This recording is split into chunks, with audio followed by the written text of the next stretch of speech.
Hello and welcome my dear students. I am Rushali ma'am from VM academy classes Nashik. हम देख रहे हैं हमारे 11th का केमिस्ट्री, देख रहे हैं chapter number 3 basic analytical technique. उसका आज लेक्चर नंबर 3। आज हमें देखने क्रोमेटोग्राफिक टेक्निक।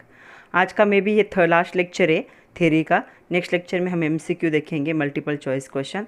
तो चलो स्टार्ट करते हैं chromatographic technique, lecture number 3, chapter number 3 basic analytical techniques with VM academy Nashik. तो चलो देखते हैं क्रोमेटोग्राफी क्या है, इसका प्रिंसिपल क्या है, इसके बिहाइंड। क्रोमेटोग्राफी एक केमिकल टेक्निक है, एक प्रैक्टिकल का टेक्निक है। वो यूज़ किया जाता है टू सेपरेट द कंपोनेंट। अगर कंपोनेंट को सेपरेट करना है मिक्सचर में से, अगर 2 या 3 कंपाउंड का मिक्सचर है, 5 या 10 का भी होता है कभी कभी, तो उनको सेपरेट करने के लिए ये टेक्निक यूज़ की जाती है। उसके साथ साथ कंपाउंड को प्यूरिफाई करने के लिए भी ये टेक्निक को यूज़ किए जाते हैं। एक केमिकल टेक्निक है, उसे क्या कहा जाता है, क्रोमेटोग्राफी। तो क्रोमेटोग्राफी ऐसा टेक्निक होगा जो क्या करेगा, मिक्सचर में से कंपोनेंट को सेपरेट करेगा और कंपोनेंट को प्यूरिफाई भी करेगा। तो इसके बिहाइंड क्या प्रिंसिपल है वो देखते हैं अभी। The principle of separation of the substance in chromatography is based on the distribution of solute into phase. तो 2 फेज़ में क्या होता है, सोल्यूट यहाँ पे डिस्ट्रीब्यूट होता है। तो दोनों फेज़ के अलग अलग नाम है। पहले फेज़ का नाम यहाँ पे होगा, जो फर्स्ट फेज है उसे कहा जाता है स्टेशनरी फेज। तो पहला फेज होगा स्टेशनरी फेज, और जो दूसरा होगा वो होगा मोबाइल फेज, मतलब मूवेबल। स्टेशनरी मतलब स्टेडी और मूवेबल मतलब मोबाइल मतलब मूवेबल। तो 2 फेज़ यहाँ पे यूज़ की जाते हैं इन क्रोमेटोग्राफिक टेक्निक। उनमें क्या होता है, जो सोल्यूट होता है उसका क्या होता है, डिस्ट्रीब्यूशन होता है। मैंने आपको बताया था सोल्यूशन कैसे बनता है। सोल्यूशन बनता है जब आप क्या करोगे, सोल्यूट को सॉल्वेंट में ऐड करोगे, तब दोनों का जो मिक्सचर होगा उसे हम क्या कहते हैं, सोल्यूशन। ओके, तो यहाँ पे सोल्यूट क्या होगा, यहाँ पे डिस्ट्रीब्यूट होगा in these 2 phase, stationary phase as well as mobile. Stationary मतलब स्टेडी एंड मोबाइल मतलब मूवेबल। स्टेडी मतलब एक ही जगह पे ये फेज नहीं घूमेगी, मोबाइल फेज मतलब ये क्या हो सकती है, एक जगह से दूसरी जगह पे मूव होगी, जैसे लिक्विड होगा। ओके, तो चलो आगे देखते हैं क्या है। The chromatography use 2 phases for separation. तो 2 फेजेस यूज़ होते हैं सेपरेशन के लिए। तो इस टेक्निक में 2 फेज इन्वॉल्व होंगे, stationery phase and mobile phase. दोनों को मैं डिटेल में बताऊंगी, आपको डायग्राम भी दिखाऊंगी, पहले सिर्फ समझ लो क्या है।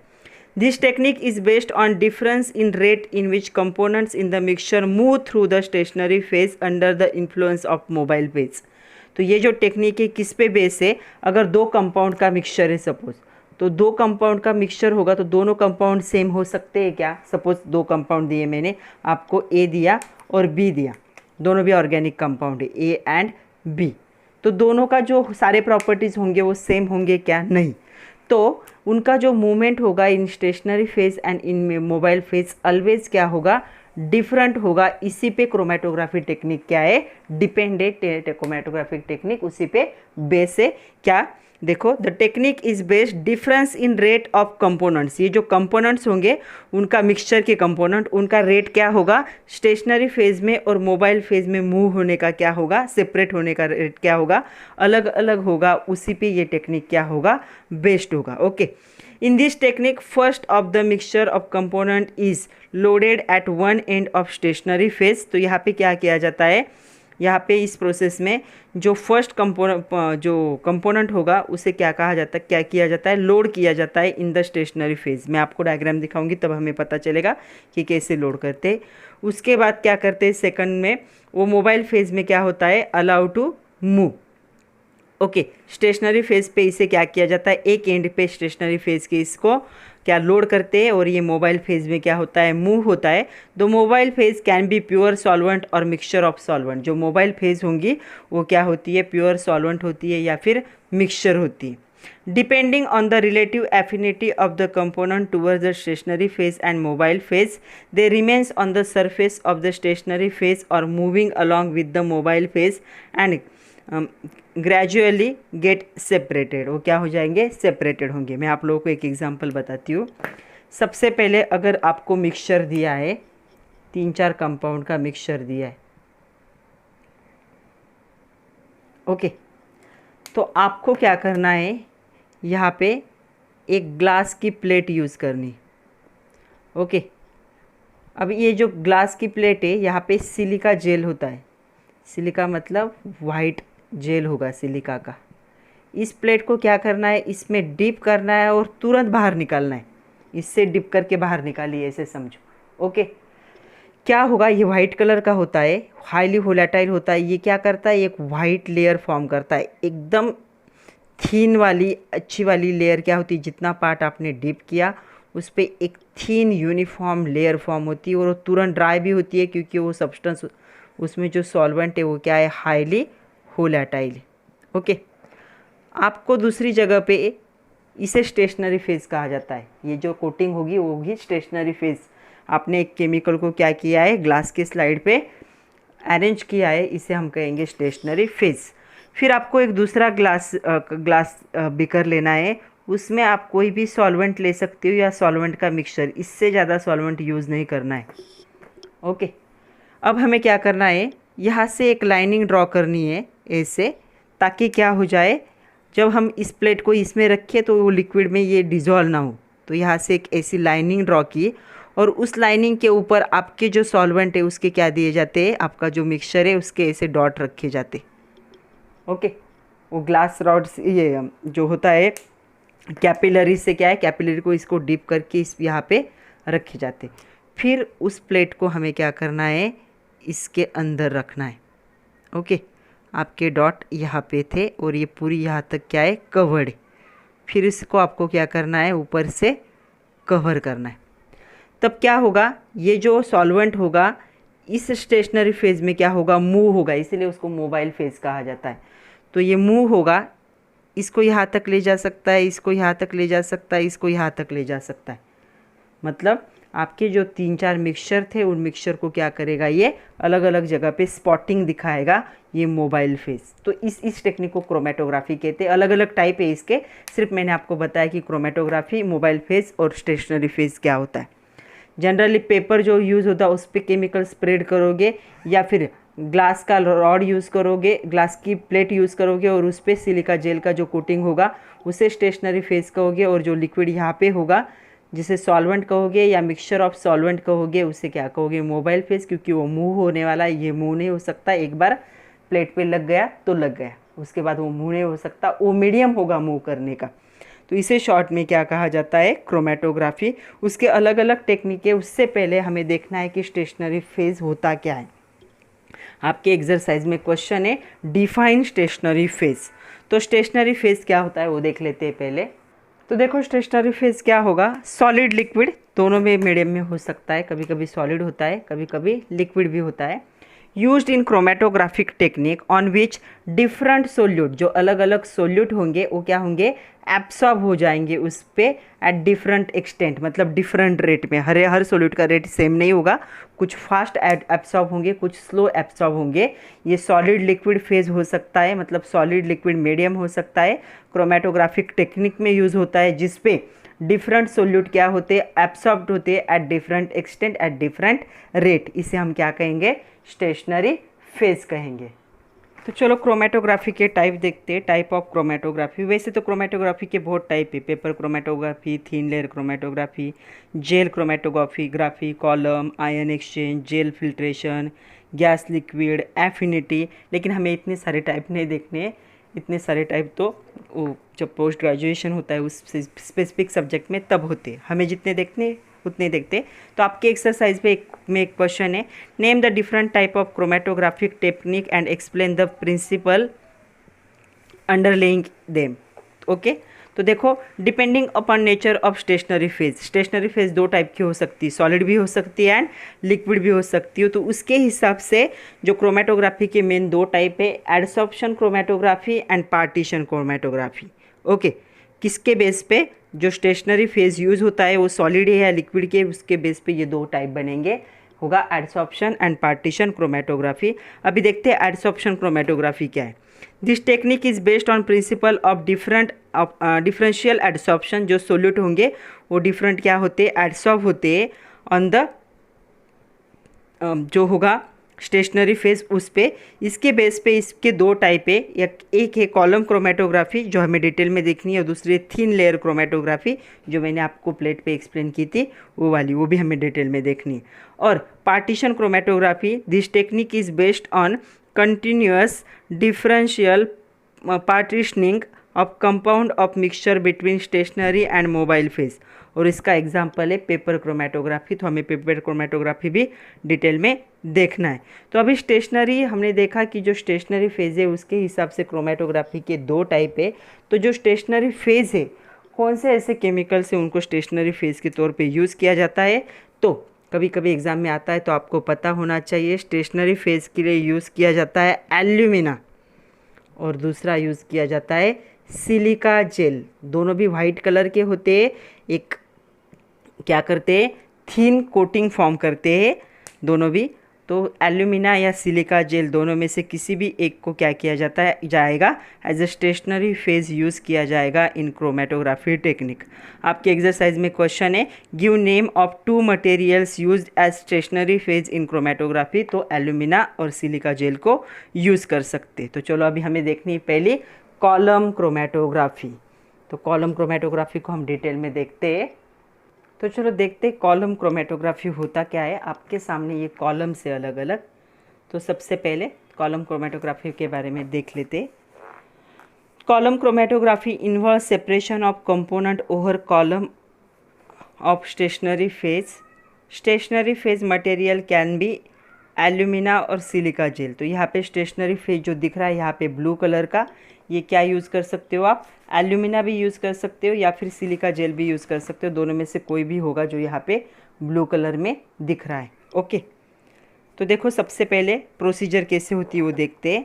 अ slurry of stationary phase material is filled in long glass tube provided with stop cock at the bottom end glass wool plug at the lower end. तो क्या किया जाता है, स्लरी मतलब क्या करना है, एल्यूमिना या सिलिका जेल को वाटर में क्या करना है, मिक्स करना है, उसकी अच्छे से स्लरी बनानी है। ये जेली जैसा बन जाता है थोड़ा सा। उसे क्या करना है, यहाँ से फिल करोगे इस ट्यूब में। ट्यूब को नीचे स्टॉप कॉक होना चाहिए, और यहाँ पे कभी कभी थोड़ा सा क्या है कॉटन भी लगा देते हैं, या ग्लास ऊल भी कहा जाता है। ग्लास से बना हुआ कॉटन होता है ग्लास ऊल, तो ग्लास ऊल लगा देते हैं ताकि वो लीकेज ना हो इसलिए। तो पहला पॉइंट समझ में आया कि जो भी स्टेशनरी फेज है उसकी स्लरी बनानी है और उससे क्या करना है, कॉलम में फिल करना है। Second point, the mixture to be separated is dissolve in suitable solvent and then it is loaded on the top of adsorbent column. तो बाद में क्या करना है, आपको जिन केमिकल्स को सेपरेट करना है उनको क्या करना है, सुटेबल सॉल्वेंट में डिजॉल्व करके ऊपर से पोर करना है। यहाँ पे देखो ये दिख रहा है ग्रीन कलर का, इसे कहेंगे लोडेड सैंपल। जिसका हमें सेपरेशन करना है उसे हम क्या कहेंगे, लोडेड सैंपल कहेंगे। ओके, तो पहले हमने क्या है, स्टेशनरी फेज को मिक्स करके ऐड किया, फिर जिसका हमें सेपरेशन करना है जिन केमिकल का मिक्सचर का, उसे हमने ऐड कर दिया। थर्ड पॉइंट देखो, a suitable mobile phase with which could be single solvent और mixture of solvent is then poured over the adsorbent column. तो उसके ऊपर से मोबाइल फेज है, पिंक कलर वाला दिख रहा है। पिंक कलर वाला जो मोबाइल फेज है, सिंगल सॉल्वेंट यूज़ होता है कभी कभी, या 2-3 सॉल्वेंट का मिक्सचर भी यूज़ होता है। तो तीसरा क्या करना है, आपको ऊपर से मोबाइल फेज को ऐड कर देना है। पहले स्टेशनरी फेज को ऐड किया, सेकंडली जिसे हमें सेपरेट करना है उस मिक्सचर को ऐड किया, और थर्ड हम क्या ऐड कर रहे हैं, मोबाइल फेज को ऐड कर रहे हैं। तो तीनों फेज यहाँ पे ऐड हो चुके। The mixture along with the mobile phase slowly move down the column. तो जो मोबाइल फेज का जो मिक्सचर था, जैसे ही आप क्या, ये मोबाइल फेज धीरे धीरे मोबाइल है मतलब मूवेबल है, तो ये धीरे धीरे नीचे मूव होने लगेगा, लेकिन वो खुद के साथ क्या करेगा, ये जो सैंपल था हमारा उस सैंपल को भी सेपरेट करना स्टार्ट कर देगा। Okay, the solute get adsorb on stationary phase and depending on degree of the adsorbent the gel it get separated from each other. तो ये जो होगा, हमने जो ऐड किया था सैंपल, वो सैंपल ये मोबाइल फेज की वजह से क्या होगा, धीरे धीरे सेपरेट होने लगेगा, एडसॉर्ब होगा मोबाइल फेज में। तो यहाँ पे देखो, जो स्ट्रॉन्गर होगा सबसे ज़्यादा, जिसका इंटरेक्शन ज़्यादा होगा, वो पहले सेपरेट हो जाएगा, और जो वीकर होगा, उसका वीकर इंटरेक्शन होगा, तो वो क्या है, थोड़ा सा बाद में क्या होगा, थोड़ा सा और मूव हो जाएगा, और क्या होगा, सेपरेट होगा। मतलब हमने जो एक ही डाला था वो क्या हुआ है, दो पार्ट में क्या हो चुका है यहाँ पे, सेपरेट। मतलब अगर दो कंपोनेंट का मिक्सचर था तो आपका ये पहला कंपोनेंट है, दूसरा कंपोनेंट है, मोबाइल फेज ने एक को क्या किया, थोड़ा सा स्विम करके यहाँ तक ले गया हो और दूसरे को यहाँ तक ले गया। क्यों? क्योंकि आपका जो सैंपल था वो क्या हो गया, मोबाइल फेज में डिजॉल्व हुआ, एक यहाँ पे जाके रुक गया और दूसरा यहाँ पे जाके रुक गया। और ये जो कलर्ड लेयर है ये हम आँखों से दिखते जब हम देखेंगे कॉलम में तब। ओके, तो क्या होगा, the component which is readily adsorb are retain on the column and other move down the column, variation in जो होगा डिस्टेंस फॉर्मिंग डिस्टिंक्ट बैंड। तो क्या करेगा ये वेरिएशन हमें, डिस्टिंक्ट बैंड मतलब डिस्टिंक्ट कलर से क्या होगा, ये हमें सेपरेशन दिखाई देगा। The component which is less strongly adsorb, जो लेस स्ट्रांगली एडसॉर्ब होगा वो क्या होगा, first it leaves first in the column while the stronger absorption थोड़ा सा आगे जाके रुकेगा। तो जो लेस होगा, कम एडसॉर्ब हुआ वो यहाँ पे रुका, जो ज़्यादा एडसॉर्ब हुआ वो यहाँ पे रुका। The solution of this component are collected separately. तो क्या करना है उसके बाद, यहाँ से ये जो स्टॉप कॉक था उसे ऑन करना है, यहाँ से पूरे ब्लू सॉल्यूशन को निकाल लेना है क्योंकि वो क्या था, स्टेशनरी फेज था। फिर क्या होगा, आपका जो वीक इंटरेक्शन वाला जो फर्स्ट कंपोनेंट था उसे सेपरेट करो एक बीकर में, सेपरेट बीकर में, फिर इसे भी निकाल लो और फिर इसे सेपरेट करो। मैं आपको और एक डायग्राम दिखाती हूँ जिसमें आपको अच्छे से समझ में आएगा। देखो इस डायग्राम में आपको समझ में आएगा, सबसे पहले स्टेशनरी फेज ऐड किया था, फिर सैंपल ऐड किया, फिर मोबाइल फेज ऐड किया। मोबाइल फेज ने क्या किए, ये दो डिस्टिंक्ट कलर दिखाई, एक ब्लू वाला और एक रेड वाला। उसके बाद देखो क्या करना है, ब्लू सॉल्यूशन को पूरा यहाँ बीकर में निकाल लेना है। उसके बाद जैसे रेड आए स्टॉप कॉक को बंद कर दो, फिर नया बीकर लेना है, रेड को यहाँ कलेक्ट करना है, रेड ख़त्म होते ही जैसे ही ब्लू स्टार्ट हो जाए वापस से कॉक को बंद कर दो, फिर ब्लू को कलेक्ट कर लो और फिर जो नेवी ब्लू वाला होगा जो आपका सेकंड कंपोनेंट है उसे अलग बीकर में क्या कर सकते हो, कलेक्ट कर सकते हो, जिसे सेकंड मॉलिक्यूल कह सकते हो, इसे हम क्या कहेंगे, फर्स्ट मॉलिक्यूल। ऐसे दो मॉलिक्यूल के मिक्सचर को क्या कर सकते हैं हम, कॉलम क्रोमेटोग्राफी से सेपरेट कर सकते हैं। यहाँ पे जो होगा स्टेशनरी फेज वो एल्यूमिना हो सकता है या सिलिका जेल हो सकता है, और मोबाइल फेज क्या होगा, किसी भी एक सॉल्वेंट हो सकता है या दो सॉल्वेंट का मिक्सचर भी यहाँ पे यूज़ होता है। तो ये भी इंपॉर्टेंट डायग्राम है। आपके बुक में जो डायग्राम दी है वो अच्छी है लेकिन उसमें इतने अच्छे कलर बैंड दिखते, हाँ कलर बैंड है उसमें, येलो दिखा है, तो वो भी आप प्रेफर कर सकते हो। तो आपकी बुक में देखो ये डायग्राम दी है, ये हो गया स्टेशनरी फेज, इसे एडसॉर्बेंट कहेंगे। ये आपने ऐड दिया, मिक्सचर ऐड कर दिया, ABC 3 का मिक्सचर है। ये हमने ऐड किया मोबाइल फेज जिसे उन्होंने सॉल्वेंट कहा है, ये हो गया कॉलम। उसके बाद क्या करेगा ये मोबाइल फेज, ये जो आपका मिक्सचर है उसे धीरे धीरे क्या करेगा, डिस्टिंक्ट कलर बैंड में क्या करेगा, सेपरेट। तो A सेपरेट हो गया, B सेपरेट हो गया, C सेपरेट हो गया, तीनों को हम अलग अलग बीकर में क्या कर सकते हैं, कलेक्ट कर सकते हैं और सेपरेट हो चुके हैं, इसे हम कहेंगे कॉलम क्रोमेटोग्राफी। तो इस पे एक क्वेश्चन है आपके एक्सरसाइज में, why do we see bands separating in column chromatography, हमें ये अलग अलग कलर के बैंड क्रोमेटोग्राफी में क्यों दिखते हैं।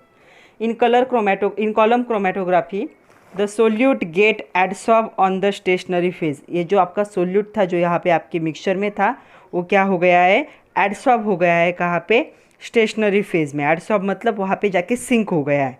Okay, depending on the degree to which they get adsorb, तो सारे का एडसॉर्ब होने का रेट सेम नहीं होगा, ये किस पे डिपेंड होगा, उनकी डिग्री पे। जो जल्दी एडसॉर्ब होते हैं वो यहीं पे रुक जाएंगे, जो थोड़े लेट होंगे वो यहाँ पे, उससे भी लेट होने वाला का बैंड कहाँ आता, यहाँ आता है। ऐसे क्या है, जितने का मिक्सचर है उतने क्या होते, एडसॉर्ब होते। The component which is readily adsorb are retain on the column, तो जो रेडिली मतलब जल्दी एडसॉर्ब होगा वो यहाँ पे रुक जाएगा, उससे नेक्स्ट वाला यहाँ पे रुक जाएगा। Hence we see band separating in column chromatography, तो कॉलम क्रोमेटोग्राफी में हमें क्या दिखते हैं, अलग अलग कलर के बैंड दिखते हैं, क्योंकि अलग अलग जगह पे जाकर क्या हो रहा है, सोल्यूट ये एडसॉर्ब हो रहा है इन द स्टेशनरी फेज। क्यों, मोबाइल फेज उसे पुश कर रहा है स्टेशनरी फेज में एडसॉर्ब होने के लिए, इसे कहेंगे कॉलम क्रोमेटोग्राफी। सेकंड हमें देखना है थीन लेयर क्रोमेटोग्राफी, इसका सेकंड टाइप है। हाउ TLC प्लेट या उसे क्रोम प्लेट कहा जाता है, प्रिपेयर्ड। तो TLC प्लेट को कैसे प्रिपेयर किया जाता है, थीन लेयर क्रोमेटोग्राफी प्लेट कहते हैं उसे। यहाँ पे देखो ये प्लेट जो दिख रही है ग्लास की प्लेट होती है, उसे कैसे प्रिपेयर किया जाता है। तो ये जो प्लेट है TLC plate is prepared by applying thin layer 0.2 mm thick layer क्या किया जाता है, सिलिका जेल का या एल्यूमिनिया का स्प्रेड किया जाता है on the glass plate. Okay, तो ये क्या होंगे, एडसॉर्बेंट होंगे, इनको ही हम क्या कहते हैं, स्टेशनरी फेज कहते हैं।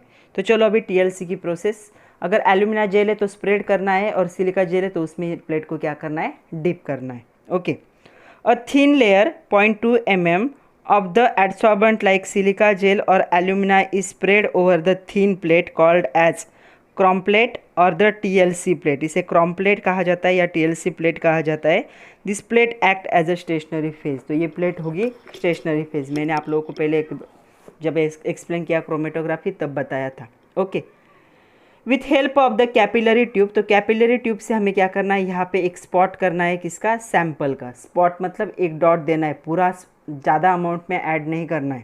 ओके, और ये जो होते हैं सिलिका जेल और एल्यूमिना, ये सॉल्यूशन को एब्सॉर्ब कर लेते हैं अपने अंदर। ओके, तो कैपिलरी ट्यूब मतलब बहुत ज़्यादा थिन ट्यूब होती है वो, आप मेल्टिंग बॉइलिंग पॉइंट में यूज़ करोगे उससे तब आपको पता चलेगा।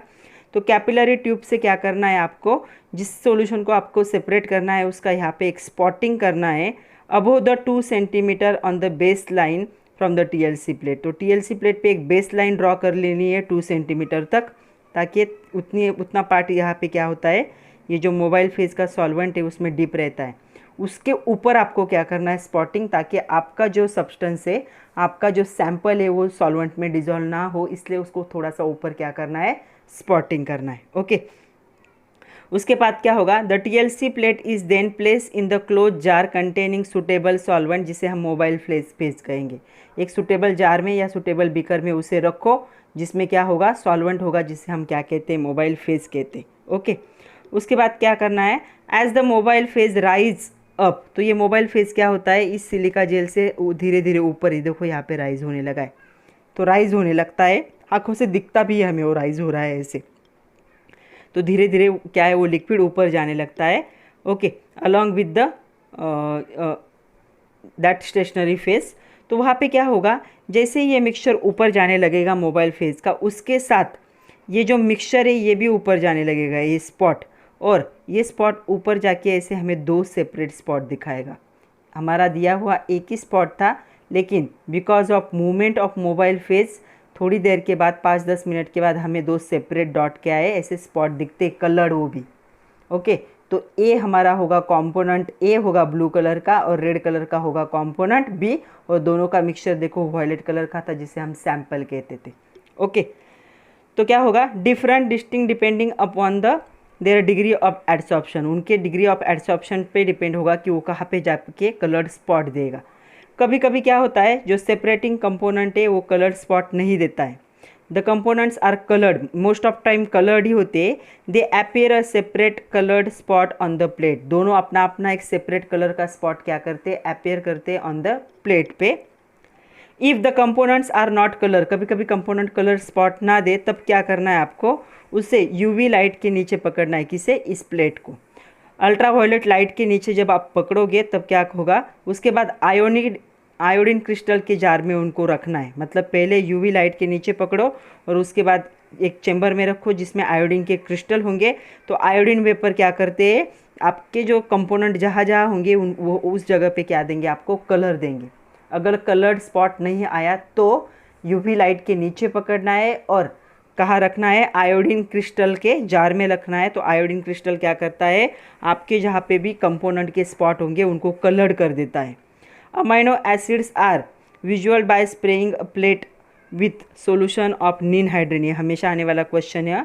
अमाइनो एसिड अगर आपके इसमें आपके सैंपल में अमाइनो एसिड प्रेजेंट है तो वो ना ही ऐसे कलर दिखाता है और ना ही जो आयोडीन क्रिस्टल है उसके साथ कलर दिखाता है। तब क्या करना पड़ता है, प्लेट पे नीन हाइड्रिन नाम का केमिकल स्प्रे करना पड़ता है, उसे स्प्रेइंग एजेंट कहते हैं। तो अमाइनो एसिड के लिए उसे यूज़ किया जाता है। ओके, कभी कभी क्वेश्चन ऐसे भी आता है, why should spotting of mixture is done above the level of mobile phase. मतलब ये स्पॉट जो है मोबाइल फेज के लाइनिंग के ऊपर क्यों देना है, ऐसा क्वेश्चन है। If spotting of mixture is done at the level of mobile phase the solvent will come in contact with the sample spot. तो ये जो सॉल्वेंट है अगर नीचे दिया हमने तो ये सॉल्वेंट क्या होगा, एक दूसरे के कॉन्टैक्ट में आएंगे। Sample spot will dissolve in the mobile phase. आपका जो सैंपल आपने यहाँ पे स्पॉटिंग किया था वो सैंपल क्या होगा, सॉल्वेंट में डिजॉल्व हो जाएगा। And component will not move over the plate. तो यह अगर ये यहीं पे डिजॉल्व हो जाएगा तो ऊपर रन होके हमें ऐसे 2 स्पॉट कौन देगा, कोई नहीं दे सकता। इसीलिए क्या किया जाता है, spotting of mixture should be done below the level of mobile phase. तो मोबाइल फेज का लेवल नीचे रहता है और स्पॉटिंग को ऊपर किया जाता है। ओके, चलो नेक्स्ट थर्ड हमें देखना है पेपर क्रोमेटोग्राफी, जो कि पार्टीशन क्रोमेटोग्राफी का पार्ट है। कभी कभी क्वेश्चन आता है, name the physical state each of stationary phase and mobile phase in the partition chromatography. तो पार्टीशन क्रोमेटोग्राफी में दोनों भी लिक्विड स्टेट में ही होते हैं, mobile phase as well as जो स्टेशनरी फेज होगा वो। State the principle of the partition chromatography. तो क्या प्रिंसिपल है हम ऑलरेडी देख चुके हैं। क्रोमेटोग्राफी किस पे बेस है, continuous different partitioning of component of mixture between stationary and mobile phase. तो ये पार्टीशन बनाएंगे इसे मोबाइल फेज में। What are stationary phase in the chromatography, paper chromatography. तो पेपर क्रोमेटोग्राफी में क्या होता है, स्पेशल क्वालिटी का पेपर जो होता है वो यूज़ होता है, उसे कहा जाता है वॉटमन पेपर 1। तो वॉटमन पेपर 1 जो होगा एक स्पेशल क्वालिटी का पेपर है, ये यूज़ किया जाता है पेपर क्रोमेटोग्राफी में। The water is trapped in the fibre of paper act as stationary phase. तो यहाँ पे पेपर यूज़ होगा एज ए स्टेशनरी फेज, इसीलिए पेपर क्रोमेटोग्राफी कहते हैं। और पेपर कौन सा होगा, वॉटमन पेपर 1। ओके, चलो प्रोसीजर देखते हैं। A mixture of the compound to be analyse is dissolve in suitable solvent. जिस मिक्सचर को आपको एनालाइज करना है उसे क्या करो, सुटेबल सॉल्वेंट में डिजॉल्व करना है। ओके, उसके बाद क्या करना है हमें, spot on the chromatography paper about 2 centimetre from the end of the paper using glass capillary. वापस क्या करना है, ऐसे 2 सेंटीमीटर की ओरिजिनल लाइन खींच लेनी है और उसके ऊपर हमें क्या करना है, स्पॉट करना है किसका, जो आपका कंपोनेंट है उसका। ओके, उसके बाद क्या होगा देखो, the paper is then suspended in chamber containing mobile phase. उसके बाद पेपर को क्या करना है, इस मोबाइल फेज के चेम्बर में रख देना है। Okay, the mobile phase rise up with paper and flow over the spot due to the capillary action. तो कैपिलरी एक्शन की वजह से पेपर में क्या है, थोड़े थोड़े पोर्स है, तो ये जो मोबाइल फेज है मूव होने लगेगा और अपने साथ क्या है, आपका जो कंपोनेंट का मिक्सचर है उसे भी मूव करने लगेगा। Different solutes are retain differently on the paper depending on their selectivity of the partitioning. तो कैसे पार्टीशन करना है उसके हिसाब से उनके अलग अलग क्या आएंगे, स्पॉट आएंगे कि कहाँ कहाँ पे वो क्या हो रहे हैं, सेपरेट हो रहे हैं। ओके, कुछ 6 सेंटीमीटर पे सेपरेट होंगे फ्रॉम द बेस लाइन, कुछ 9 सेंटीमीटर पे, कुछ 8, कुछ 10, ऐसे उन्होंने रैंडमली दिया है, ऐसे कलर के स्पॉट दिखेंगे हमें। डिफरेंट सोल्यूट्स आर रिटेन हो गए। ओके, यहाँ पे तो जो होगा, यहाँ पे जो पेपर स्ट्रिप होगा उसे क्या कहा जाएगा, क्रोमेटोग्राम कहा जाएगा। इस पेपर को क्या कहा जाता है, क्रोमेटोग्राम कहा जाता है। ओके, तो यहाँ पे क्या है, अलग अलग हमें स्पॉटिंग मिल चुके हैं यहाँ पे, तो इसे हम क्या कहेंगे, पेपर क्रोमेटोग्राफी। तो पेपर क्रोमेटोग्राफी की आपके टेक्स्ट बुक में जो डायग्राम दी है वो मैं आपको दिखाती हूँ। ये टेक्स्ट बुक की डायग्राम नहीं है, लेकिन देखो स्पॉट दिया जाता है और जनरली ऐसे अलग अलग कलर हमें क्या है, और नीचे से ऊपर आप लोगों को दिख रहा हो थोड़ा सा डार्क दिख रहा है, तो क्या है, मोबाइल फेज यहाँ से मूव हो रहा है। तो आपकी बुक में ये डायग्राम दी, देखो ये बेस लाइन थी, बेस लाइन पे क्या किया गया, स्पॉटिंग किया गया। उसके बाद क्या हुआ, इसे मोबाइल फेज में रखा, तो मोबाइल फेज ऐसे उसे ऊपर क्या करके एडसॉर्ब करके लेकर गए, थोड़ी देर और रखा तो ऐसे स्पॉट दिखते हैं हमें। बाद में हमें इसका सेंटर चूज़ करना पड़ता है, स्पॉट का पूरी लेंथ देखी जाती है कितनी, और उसके सेंटर को पॉइंट आउट किया जाता है for the calculation purpose. Okay, कभी कभी क्वेश्चन ये भी आता है, how do you visualize colourless compound after separation in TLC and paper chromatography. अगर कलरलेस है तो आप कैसे उसे स्पॉट करोगे, सपोज यहाँ पे कलर ही नहीं आया, यहाँ पे भी, और जो हमने देखा था थिन लेयर क्रोमेटोग्राफी हुआ है वहाँ पे भी, तो क्या करोगे आप। तो यहाँ पे देखो थिन लेयर क्रोमेटोग्राफी में अगर कलर नहीं आता है तो क्या किया जाता है, वहाँ पे UV लाइट के नीचे रखते हैं, फिर कहाँ रखते हैं उसे, आयोडीन क्रिस्टल के चेम्बर में रखते हैं, आयोडीन वेपोराइज हो जाएगा और कंपोनेंट को अलग अलग कलर देगा। ओके, या कभी कभी क्या है स्प्रेइंग एजेंट यूज़ किए जाते हैं, जैसे कि निनहाइड्रिन यूज़ किया जाता है फॉर अमाइनो एसिड पर्पज़, मैंने आपको बताया था वो। ओके, पेपर क्रोमेटोग्राफी पे क्या करेंगे, अगर कलरलेस हुआ तो इसे अल्ट्रा वायलेट लाइट के नीचे ही रखा जाता है, मतलब यूवी लाइट के नीचे, या इस पे भी कभी कभी स्प्रेइंग एजेंट को यूज़ किया जाता है। नेक्स्ट क्वेश्चन है, name the following. A glass plate coated with thin layer of silica gel, उसे क्या कहा जाता है, उसे क्रोम प्लेट कहा जाता है या टीएलसी प्लेट कहते हैं। सेकंड क्वेश्चन है, a spraying agent use for the visualisation of amino acid, उस केमिकल का नाम क्या है, निनहाइड्रिन, वो भी आपको याद करना है। ओके, अगर इन दोनों टेक्निक को मैं बोलूँ कि कंपेयर करो टीएलसी और पेपर क्रोमेटोग्राफी को, तो कैसे कंपेयर करोगे। हमने टीएलसी भी देखा और पेपर क्रोमेटोग्राफी भी देखा। तो टीएलसी जो होता है उसकी स्टेशनरी फेज सॉलिड होती है, सिलिका जेल या एल्यूमिना यूज़ होता है।